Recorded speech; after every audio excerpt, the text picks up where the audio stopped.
Let's do Breakout Fighter of the Year.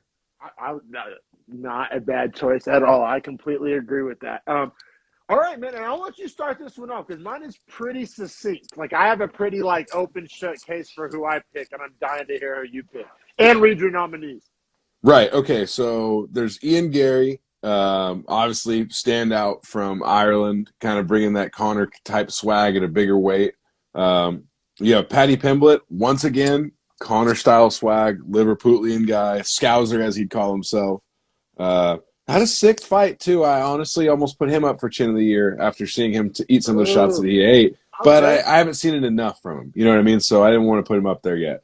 Alex Pereira, guy that has the KOs over Israel Adesanya in kickboxing and has 2 insane knockouts thus far in the UFC. Yeah. People say he feels like he's wood whenever he hits him, or when they hit him. So that's always scary. Casey O'Neill, I honestly this might be the one that I'm highest on out of these 5 going forward, and they're pedigree. Now it's hard to say with the next guy I'm about to name, but Casey O'Neill looks impressive, especially in her weight class, and I think she's a good storyline to follow. I have an honorable mention, and it's the reason why I didn't pick Casey O'Neill, and I'll get to it. Okay, and then we have Cyril Gandhi. Yeah, Cyril Gandhi. Now, for me, it has to be Cyril. Yes, the wins he has this year are literally unbelievable. Well, I mean, he has people thinking he's going to beat Francis. And he's beaten Louis Volkov. He's going to fight Francis, and I'm pretty sure he beat before that. Who was it? Blades or someone like Rosenstruik. that? Rosenstruik. That's right. Those 3 wins this year, and he's about to fight Francis for the title.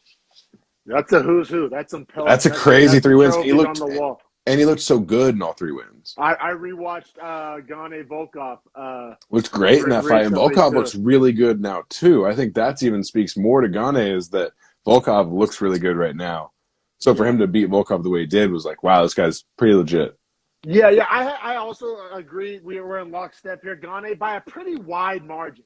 If you were to give this thing, Gane's is proof in the pudding. Everybody else is hype and speculation, which – part of being a breakout fighter is having hype and speculation. I feel you, but Gane kind of closed the book. And Gane has a belt around his waist. What are we talking Finished about? interim, yeah, that's true. Yeah, interim champ. So I mean, it's got to be Gane. Now let me ask you, who gets your silver and bronze medal? Because that's really the conversation here. The gold medal was a lock. So I have silver going to Paddy Pemblett, but that's more for media purposes. No, me too.